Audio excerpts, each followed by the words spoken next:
Hi friends, this is Mangal and we're talking from India. Today I'm going to talk to you about some pedagogic nuances of teaching English grammar. Many of my own friends who are working in the colleges and schools have started asking me this very question. Could you please share some strategies and nuances of teaching grammar, and where do we use it, and how do we make it happen so easily? Whenever we teach grammar, it's quite difficult for us to, get to know certain strategies which could help the students to learn things better. Friends, see, the one thing that I would always try to tell you is uh, every item in grammar could be taught in a unique way depending on where you teach and how you teach and what age group do you teach. These three are very important for you. If you're going to teach children, for example, you have to give minimum inputs, maximum examples. That's my policy, depending on the level of the learner. If the learner's learning pace is faster and better, then what you can do is you can teach more items with more practice. So items with practice ought to be considered, right? So when you are training a candidate, say for example, on definite article, hmm, the or the, then you need to really see what is the level of the learner. If you're going to really, train someone who is at the undergraduate level, and then you look at the person's knowledge already in grammar, then it's going to be quite easy for you to make it a little more complex to go into or delve deep into the nuances of when to use the definite article. And for example, you can say it is used to talk about a specific entity, a specific happening, position, etc. For example, the chief executive officer. All right. Whereas when you say the accident happened when the police were unaware of the culprit's conspiracy to ambush the victim. Look at this example. This example is the accident happened. The accident. The Indian Express, right?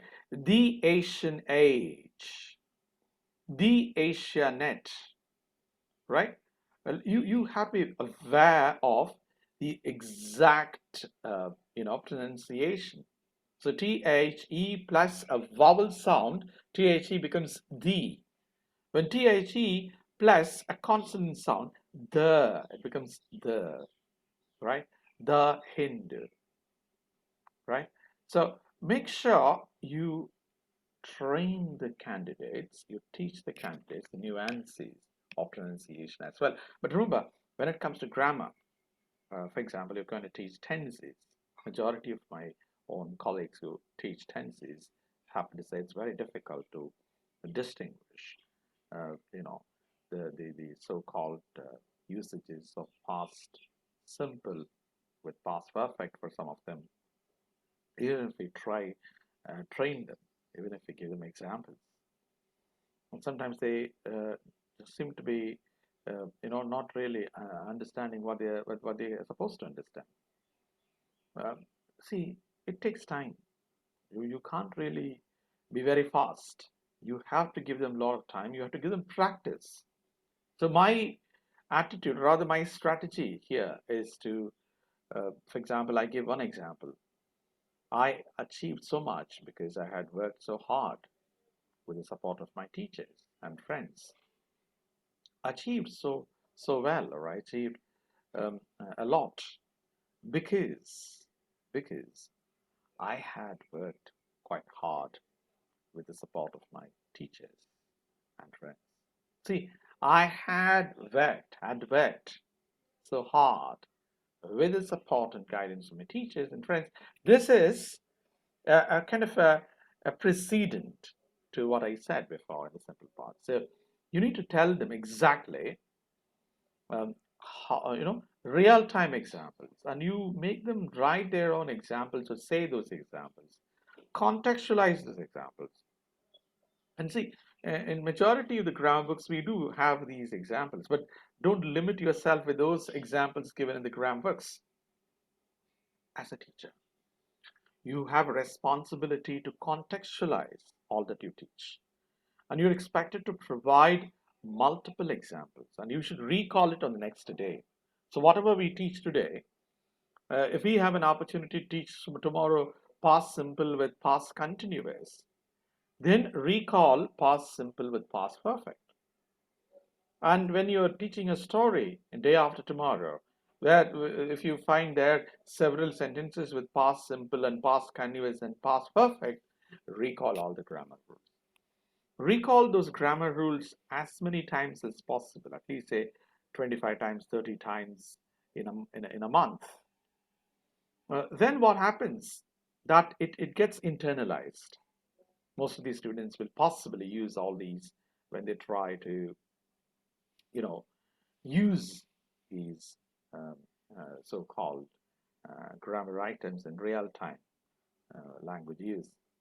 I would say give them a chance to make use of communicative grammar. You would ask me, why should we do that? What would happen?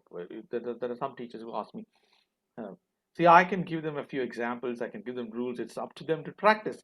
Please, it's a role of a facilitator. As a facilitator of language learning, you have to make sure that students now and then participate in the process of learning. You need to motivate them, even when you talk to them informally, when they use their past tenses and past perfect and past continuous. So there are corrections. Politely tell them to change it, right? But don't create that fear in them that whenever I go and talk to this particular teacher, she comes and corrects me. No, you suggest it. You suggest changes, and you have to win their trust to do that. And even your informal conversations ought to be in English. Otherwise, how are you going to really make them communicate? Because create opportunities for them to speak in English wherever they are. That is one of the best strategies. Right? Many people tell me, even from the government schools, some of them have happened to say, Mangal, my child studies in an English medium school, and even then, she doesn't speak proficiently in English. Her English is not up to the mark. Then how do you ask me to train the children who learn English as one subject? See, it is not an issue. Please remember, it's a language. It's also a matter of interest. And when you teach grammar, if you provide them opportunities to learn the norms of grammar, the subtle nuances of grammar, then you give them enough examples and you make them use the language wherever they are, whatever they do, or even listening to it. So if they spend half an hour to 45 minutes listening to English at home, right, every day in the morning and the evening, what happens is they get to know what to really understand, how to do it, because there are enough grammar podcasts available. I say, for example, BBC 6 Minute Grammar is available for them. And you have hundreds of podcasts. For example, Teacher Luke's podcast on grammar is available. You have Emma's podcast is available. You have Rachel's podcasts available, or video podcasts are available, presentations are available. Watch them all. Watch them all. I want you to watch as many podcasts and presentations on the same topic from the experts all over the world. That's very important. So you need to listen to various perspectives, various presentations of global experts on a particular topic, even if it's grammar. Before you trained the students, you yourself could watch it and see how they simplify it, how they make use of it, etc. And that is how you learn. You can make it easy for your students, right? So, but remember, you need to create your own strategies in addition to all these strategies. You may replicate them. I don't mind you replicating any of these strategies, but you have to make sure that your examples are localized, right? Give them local examples. You would ask me, why should we give local examples? Some teachers might ask this very question. Please, unless you give them local examples, how do you expect students to feel at home? Otherwise, they'll feel not like that. That's what, like, mostly the majority of the students may not really learn for one reason. All the examples you give are foreign examples. Don't do that. Give local examples. There should be a cultural connect. Then they learn. Then they learn to use all that you say. Apart from this, conduct a review test on all occasions. Whenever you're doing anything, please conduct a review test. The review test is extremely important for you. You would ask me, why do we need to have a review test? Only when you have a review test, you understand where you go wrong. How do you correct it? Please see in many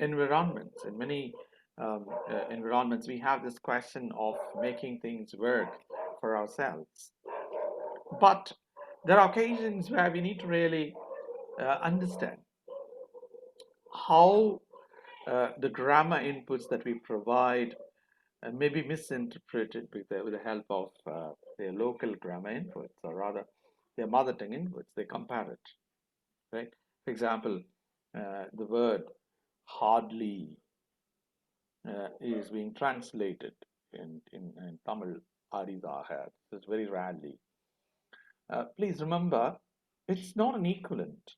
Please, that's a real challenge with the translation. So, grammar translation method could help you to become a good translator, maybe sometime. But with enough practice, unless you have mastery in both the languages, you can't be a great translator. That's my belief. And translation doesn't help you to become a good communicator. You are to communicate, you have to think and communicate, and you need a lot of practice for it. And I want the teachers to provide sufficient amount of practice for their students every now and then, and create opportunities, give them role play, then they do the best. And they could be they could be asked to give presentations, or they could be asked to tell stories, etc. See, when it comes to children, I'll always say they could be asked to say stories, narrate their experiences using simple grammar, tenses, simple tenses, right? Or you narrate stories and folk tales. You narrate folk tales, or you narrate myths, legends, short stories, etc. When it comes to adult learners, right? Make them watch a documentary, ask them to analyze the tenses in the documentary. Make them watch a film club and ask them to narrate what they have experienced, right? Ask them to interpret. So you can make it very interesting, okay? I mean, there are grammar sounds that I, in fact, use some grammar sounds to teach grammar.